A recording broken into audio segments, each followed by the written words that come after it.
Eu não sou obrigado a ser pregador para perceber que uma pregação foi bem feita ou mal feita. Eu não sou obrigado a ser pregador. Mas se eu entender o que de fato é uma pregação, eu vou notar se a pessoa é preparada para isso ou não. Se a pessoa está enrolando, inventando, se está enchendo linguiça, se está fugindo do texto, fugindo do tema, se está inseguro, se está seguro mesmo, a pessoa vai perceber. Só que quando a gente vai para os livros de homilética, que são os livros que tratam de pregação e pregador, como deve ser o pregador e como deve ser a pregação, como elaborar do início ao final, tem vários, dezenas, centenas de livros, né? E aí, dentro do que eu elaborei para vocês na apostila, na página 10, tem a composição da estrutura do sermão. E aí, todo sermão bem feito, ele vai precisar primeiro de quê? Tema. Tema é o assunto. Então você vai pregar sobre o quê? Não sei, Deus não me revelou ainda. Que hora é? 8h30. Tu vai pregar que hora? De 9. Não, Deus não te revelou ainda. Daqui a meia hora tu vai pregar e Deus não te revelou ainda. O que é que tu vai pregar? Deus atrasou. Deus atrasou. Porque 8h30 o cara nem sabe ainda o que vai pregar. Vai dar tempo em meia hora de preparar a mensagem. Ou então ele acha que pregação é o seguinte. Ele está assim, oh glória, mas Deus manda ele, vou entregar agora. A igreja do céu é assim. É, né? Que pena. Eu preciso do assunto eu vou criar um título. Olha, um assunto é uma palavra, um assunto. O título são várias palavras, uma frase. Então, da palavra principal eu vou desenvolver um título. É difícil isso aqui? Não. Não. Só que eu preciso aprender vendo uma estrutura prontinha que eu vou mostrar aqui a vocês, para depois vocês se acostumarem. E o que é o texto aqui? É uma redação? É o que esse texto? É o texto bíblico. Se eu vou pregar, o sermão é um sermão cristão, bíblico, toda a pregação tem que ter o texto bíblico para fundamentar. Agora tem gente que lê, fecha e começa a contar história sem ter nada a ver com o texto. Não é pregação. Pregação é a exposição do texto. E essa pregação ela pode ser a estrutura, a forma. Ela tem que ser ou temático, me ajude, textual, biográfico ou expositivo, que a gente falou ainda agora aqui. E aí, olha, eu quero uma pregação temática. Então, vários textos aleatórios da Bíblia sobre aquele tema eu vou montar. A pregação ela vai ser textual. Naquele texto que eu li como base, eu vou repartir ele em tópicos e eu vou pregar só ali naquele texto. O sermão é textual. Olha, eu escolhi um personagem na Bíblia. Um personagem, diga um aí. Personagem. Davi, diga outro. Jó, mulher. Esther, Débora, Ruth, Maria Madalena, Noemi, Ana, Raabe, Abigail. Eu vou escolher um personagem e na história daquele personagem eu vou tirar lições importantes para os meus ouvintes aprenderem com Deus. E aí eu vou ter um tema em cima daquele assunto. Eu estou escolhendo um personagem que me dá a entender que trata daquele tema, não é? Eu vou desenvolver um título e eu vou escolher um texto para ler com o povo na hora que eu vou começar a pregação. Depois de ler o texto vai ter a introdução. O que é a introdução? É o começo de tudo. Eu fiz uma saudação, como é geralmente a saudação, como é? Sauda a todos para a paz do Senhor. A paz do Senhor para a igreja, ou eu cumprimento os irmãos com a graça e a paz do Senhor, ou já diz alguma coisa sobrenatural ali para o povo ver que você tem fogo nos pés.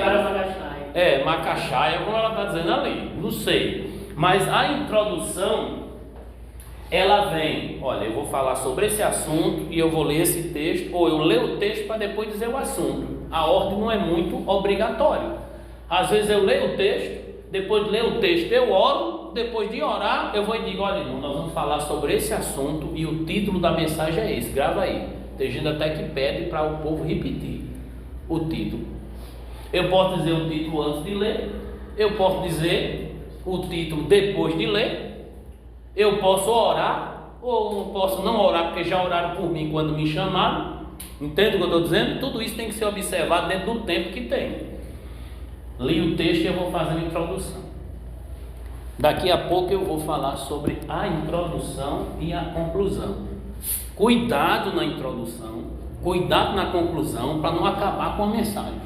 Porque a introdução é a oportunidade de você prender as pessoas na mensagem ou espantar, ou as pessoas desinteressarem. É a hora de vender o peixe, é a hora de convencer de que o que você está ali para fazer realmente é uma coisa interessante para ouvir. É a hora que o povo levanta para beber água, é a hora que o povo começa a olhar no celular, é a hora que o menino começa a chorar, é a hora que dá mijadeira e dá uns troços no povo querendo levantar. Então essa introdução tem que hipnotizar as pessoas. E às vezes a introdução é a última coisa a fazer depois que a pregação está pronta, para você fazer uma preparação muito boa. O que é bom na introdução? Daqui a pouco a gente diz. E como é que eu saio da introdução para começar a trabalhar os tópicos? Que às vezes o tópico, que é o corpo do sermão, né? Tem 1, tem 2, tem 3, tem 4, tem 5, dependendo, tem só 3.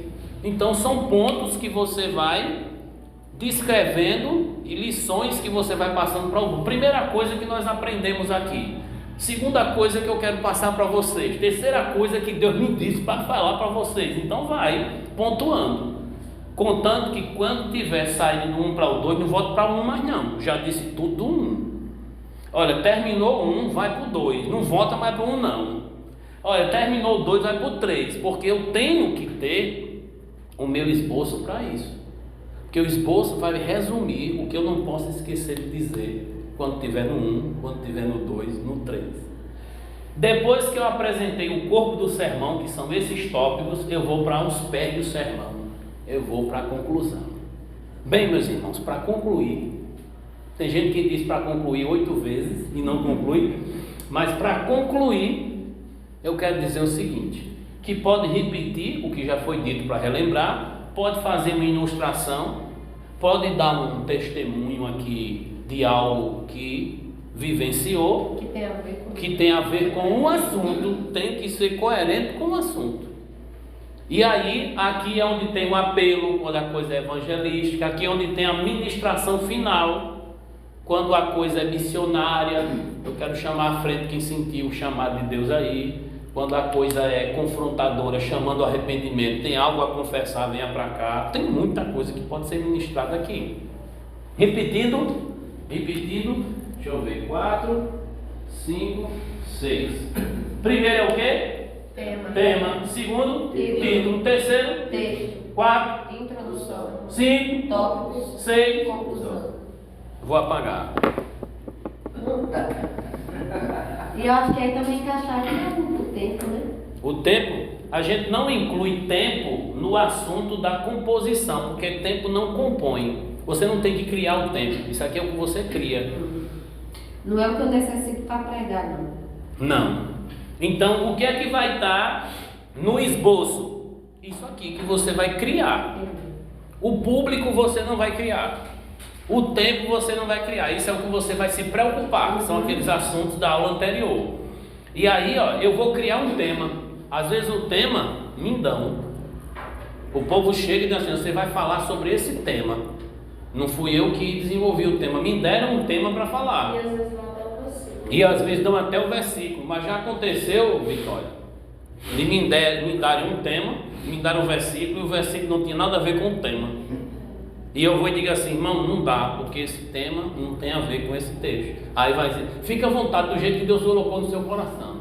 Pois não é o que Deus coloca no coração, é o que está escrito.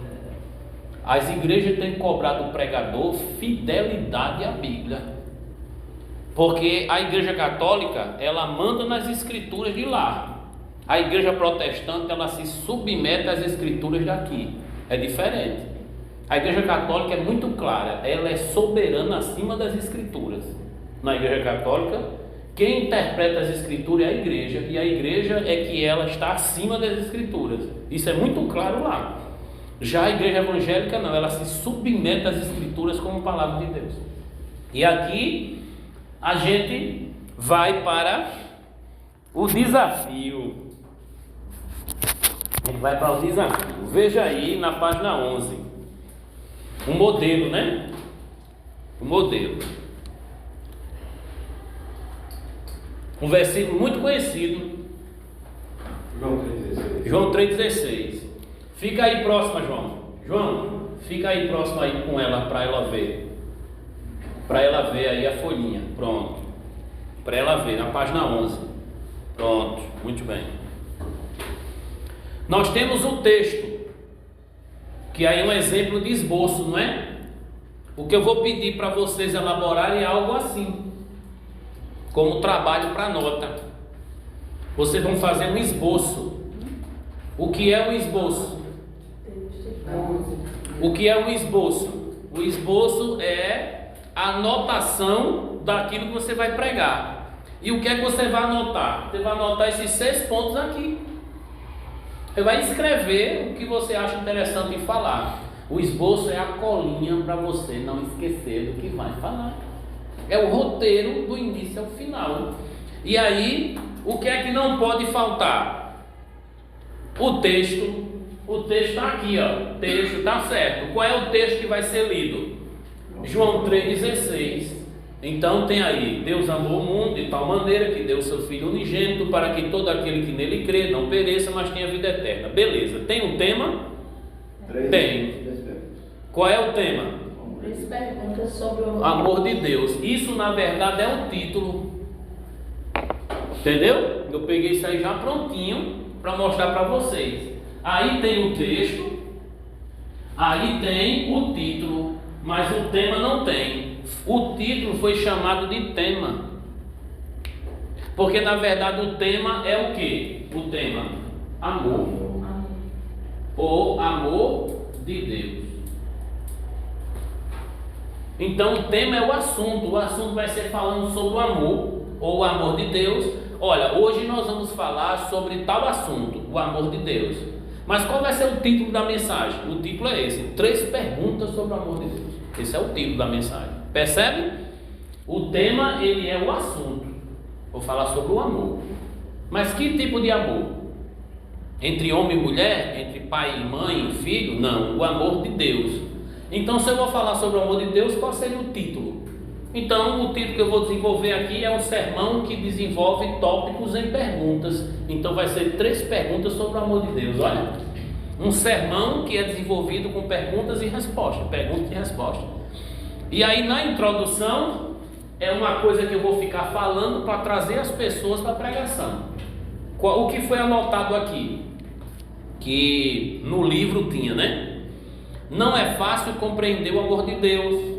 Nesse texto que acabamos de ler, nos traz respostas importantes. E hoje nós faremos 3 perguntas sobre esse amor de Deus e vamos buscar resposta nessa mensagem que vamos ministrar agora. A primeira pergunta, olha, já preparou para a pergunta. A pessoa já sabe que você vai falar a primeira, porque você está dizendo: vamos agora para a primeira pergunta. Quem está anotando já sabe o que você vai falar, porque tem gente que escuta a pregação anotando. E se você não for didático, não for organizado, a pessoa se perde. Então você tem que ter pronto para poder passar para as pessoas. E aí vem, primeira pergunta: por que Deus ama o homem? Isso é uma pergunta importante. Deus deveria odiar. Deus deveria descarregar sua ira no homem pecador, miserável e destruidor de tudo que Deus criou. Mas por que Deus ama? Aí a resposta foi colocada 2 subtópicos. Então olha como é interessante isso aqui, ó. Olha como é interessante. Existe o tópico e o subtópico. Existe o tópico 1, existe o subtópico 1.1 e 1.2. Então aqui tem um tópico e aqui tem os subtópicos. Aqui tem uma pergunta e 2 respostas. Então eu tenho aqui duas respostas para essa pergunta, porque Deus é o homem, Deus ama o homem. Primeiro, porque o homem é a imagem e semelhança de Deus. Onde eu encontro isso? Gênesis 1, 26 e 7. Aí pode ler junto com a igreja. Eu já tenho o texto lá para confirmar isso. Outra verdade que a gente encontra nas escrituras, porque é que Deus ama o homem? Porque o homem foi criado para expressar a glória de Deus, está em Efésios 1:12. Então Deus ama o homem porque Deus está amando a sua imagem que Ele criou, e Deus está amando a sua glória que é expressa na vida do homem que lhe obedece. Dito isto, vamos agora para a segunda pergunta. Eu já disse tudo que eu queria, primeiro e segundo tópico, agora eu vou para o segunda pergunta, o segundo tópico, e esse segundo tópico vai ter também dois subtópicos, 2.1 e 2.2. Olha como é arrumadinho, né? Imagina uma pessoa ir pregar sem isso, achando que vai descer tudo prontinho na cabeça. Olha, o que o homem tem que fazer, Deus não faz por ele. E o que Deus tem que fazer, jamais o homem vai fazer. Então cada um vai fazer, tem que fazer a sua parte. 2. Como Deus ama o homem? Porque Deus ama o homem foi a primeira. Agora, como Deus ama o homem? Primeiro, com um amor incondicional. Está onde? Romanos 5:8. E depois, com um amor sacrificial. Está onde? João 15:13. Dito isto, confirmando nos dois textos, é bom que o texto realmente fale disso, porque não adianta colocar uma referência que não tem nada a ver. Já aconteceu comigo, eu fiquei viajando, disse, eita irmão, errei a referência aqui, ó. Depois eu trago para vocês aí qual é a referência. Vamos passar, senão vai demorar demais. Então procurar a referência e deu branco. Acontece, que está mais gravado. Hein? Faltou oração. Faltou oração na hora, né? Ninguém orou por mim, nem eu estava orando, né? Eu estava pregando. Mas aí, eu já coloquei aqui porque, eu já coloquei aqui como, e agora o terceiro. Para que Deus ama. Para que? Para que Deus ama o homem? Olha que três perguntas interessantes. E aí, nós vamos encontrar 3.1 e 3.2. Quais são as respostas? Para lhe dar vida com abundância. Para lhe dar vida com abundância, esse é o alvo do amor de Deus, João 10:10. E para lhe dar vida eterna, João 10:28, ou o próprio texto que é o tema principal. Percebe que foi lido um texto, mas não foi comentado sobre ele. Então o sermão foi textual? Não, foi temático, porque escolheu o tema, focou no tema, mas foi para textos aleatórios. Percebe aí o exemplo? Leu João 3,16 só para provocar, numa introdução. E por causa desse versículo, nós temos, que amor é este? Vamos fazer 3 perguntas sobre esse amor. E essas 3 perguntas vai ser o assunto da nossa pregação. E qual é a conclusão agora? Está aí a conclusão escrita. Você tem que ter alguma coisa para dizer no final. Deus ama o homem e demonstra claramente este amor. Nesta noite, podemos compreender este amor porque Deus nos revelou através de Cristo e sabemos que este amor é pessoal, incondicional e eterno. Portanto, nenhuma pessoa deve ser privada de conhecer este amor. Agora que você compreende este amor, o que pretende fazer? Olha a provocação. Está disposto a mostrar ao mundo o que significa amar desta maneira, a ponto de dar sua vida como prova deste amor? Olha, você agora sabe do amor de Deus, porque, para que e como Deus te ama.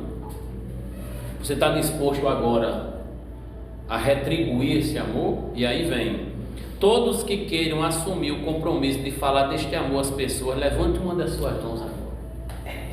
Temos uma aqui, graças a Deus, uma alma, não é complicada, mas Jesus ama. E aí vai, né? E aí vai, trabalhando nesse aspecto. Olha, dá para pregar em cima desse esboço aqui? Dá. Precisava descrever que é um esboço temático, porque ele é focado no tema e não no texto, não é? E que está bem organizado dentro daquilo que a gente pode chamar de esboço. A diferença é que o texto está acima do tema. Era para ter primeiro o tema, para depois ter o título, para depois ter o texto, a introdução e o resto. Percebe aí que só uma questão de ordem. E como vocês fariam, não é? Para fazer a introdução. Volta aí na página 10. Na página 10. O que é importante em uma introdução para você não se perder? Na página 10 temos A a F, pontos importantes na introdução. Letra A. Deve ter uma só ideia dominante. Cuidado para não falar demais na introdução. Enrolar. Introdução, cansar, muito detalhe, muita informação, e aí você fica perguntando: o que é que vai sair daí? É muita viagem. Não tem pregador que fala muito, não tem pregadora que fala muito. Não, pregadora não fala não, né? Só pregador, né? Pregadora fala muito. E quando diz, antes de eu chegar aqui, olha, eu viajei não sei para quanto, e meu cabelo, minha bolsa, meu sapato, meu marido, e meus filhos, começa a contar histórias. Peraí, irmão, volta para o assunto, pelo amor de Deus, que já está me dando agonia. Eu já arranquei meus cabelos em pregação. Letra B. Deve ser honesta e ponderada essa introdução. Não prometer mais do que vai dar, senão haverá desapontamento. Então, se você disser, eu vou falar 30 minutos e falar 1h30, vai jogar a culpa em Deus ou no diabo. Prometer que Deus vai fazer milagre nesta noite que eu estou sentindo, não prometa não. Entende o que eu estou dizendo? Tem que ser honesta e ponderada. C. Deve ser breve. Deve ser proporcional às outras partes do sermão. Por exemplo, não pode passar de 5 minutos, porque poder passar, posso, mas tome cuidado com o resto de tempo, porque eu vou dar um exemplo. Se você separa 5 minutos, aqui é introdução, aqui é conclusão, qual é o tempo que vai sobrar para o corpo do sermão? Para os tópicos. Se for 30 minutos, aí foi 40 minutos, não foi? Aí teve a oração por você, não é? Teve a apresentação, que às vezes o pastor vem apresentar, tem aquela conversa fiada toda, aí dá uns 10 minutos, né? Aí, 10 minutos, 40, 50 minutos. E se aqui for, se você tem que estar com um sermão de 1 hora, ou se você não tem 40 minutos disponível, tem 30. Então, lembra que eu falei na primeira aula? Tome cuidado com o tempo. Tome cuidado com o público. Tome cuidado com a linguagem que você vai apresentar a esse público. Tudo isso aqui é importante. E está gravando, porque quem não veio, aí eu gravo pensando em quem não veio. Porque eu entendo que quem não veio não foi preguiça, está gravando. Foi alguma coisa de responsabilidade que não deu para vir, né? Não foi raiva de mim nem nada. Letra D. Deve ser bem composta essa introdução.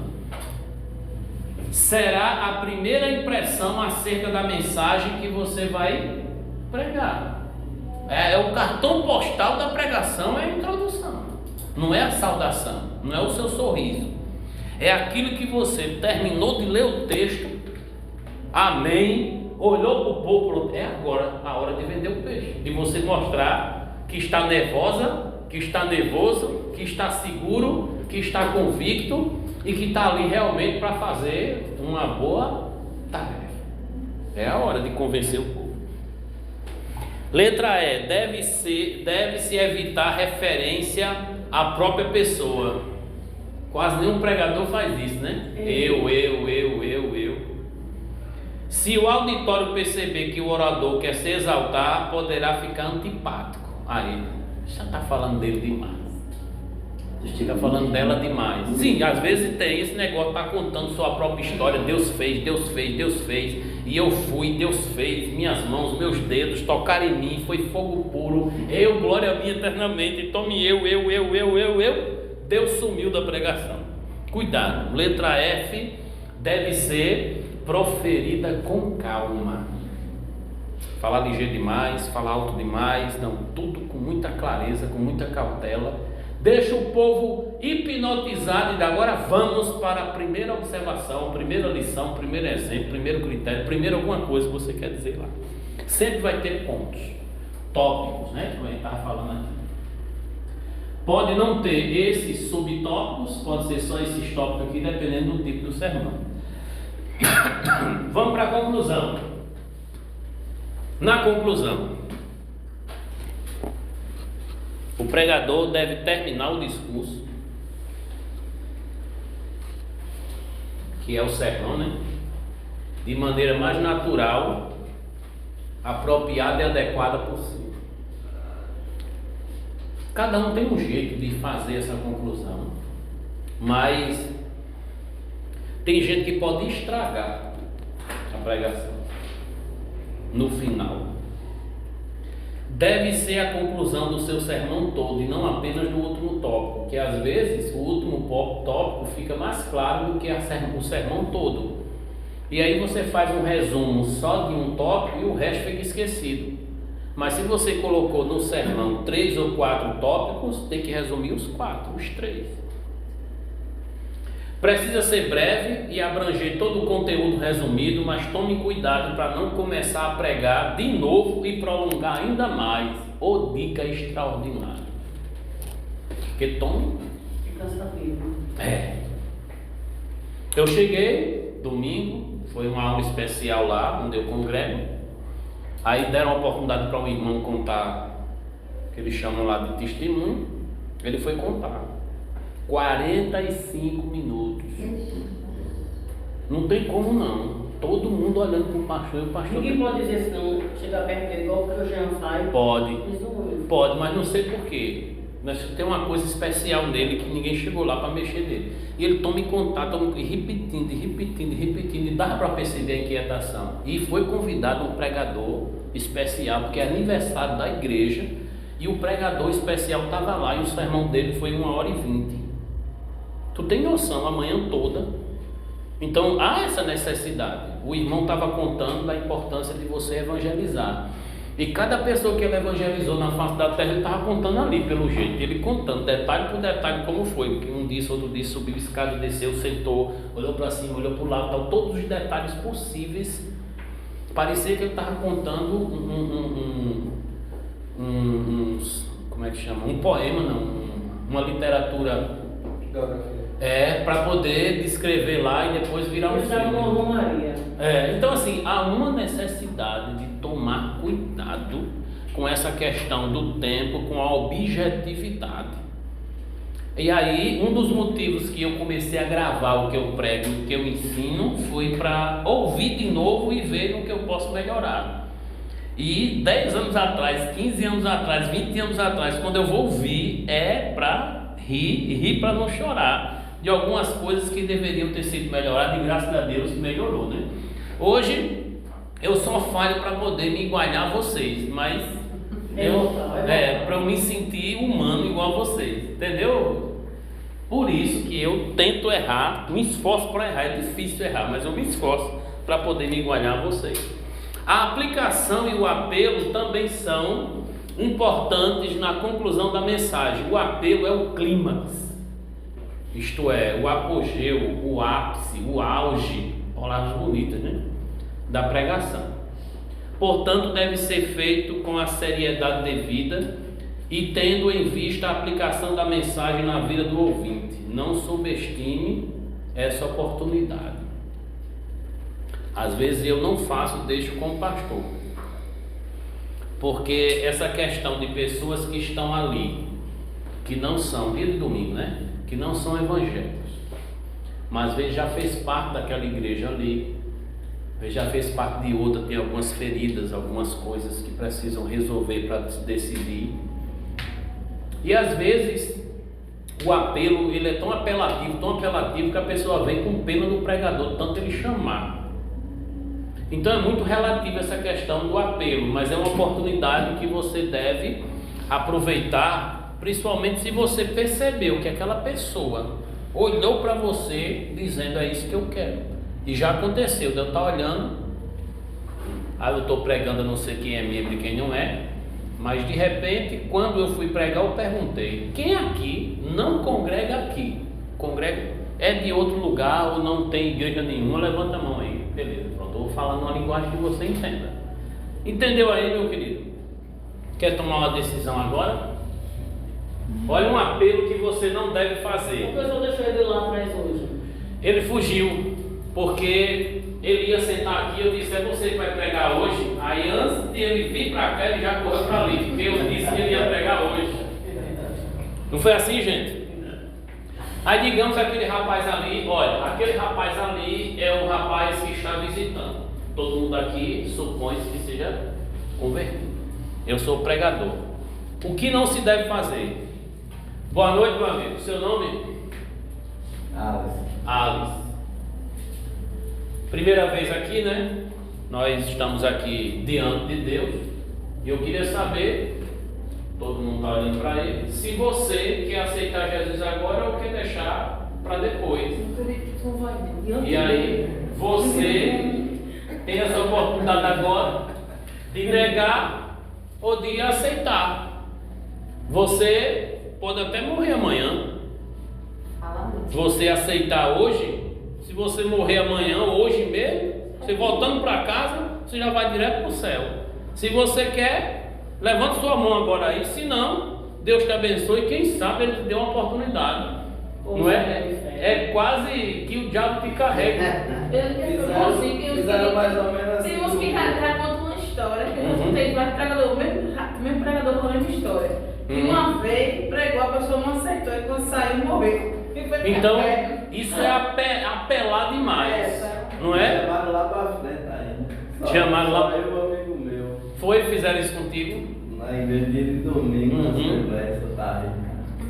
Aí foi lá e começaram. Pronto. Aí assim, existe uma coisa bem coerente. Se alguém aqui nos visitando, que diante dessa palavra se sentiu chamado por Deus para confessá-lo, você tem uma oportunidade agora, porque ele disse que ele confessar diante dos homens, eu confessarei diante do meu Pai que está no céu. Onde está essa pessoa que quer confessar Jesus hoje? Pronto. Não tem, não fica. Deus está me dizendo agora que tem uma pessoa aqui, mano, desse lado aqui, ó. Deus está me dizendo. Isso que eu digo de mim mesmo. Não é isso que eu digo de mim mesmo? É isso, né? Então assim, tome cuidado para que o apelo não seja tão igual a banana no final da feira. Seja tão humilhante Jesus sendo vendido como banana na feira. Então, fala, dá oportunidade, pergunta, diz que é uma oportunidade, quem quiser, está a porta aberta. Se não, deixa a mensagem acontecer, porque quem convence é o Espírito Santo, não é a choradeira do pregador, não é? Isso aqui é importante a gente considerar.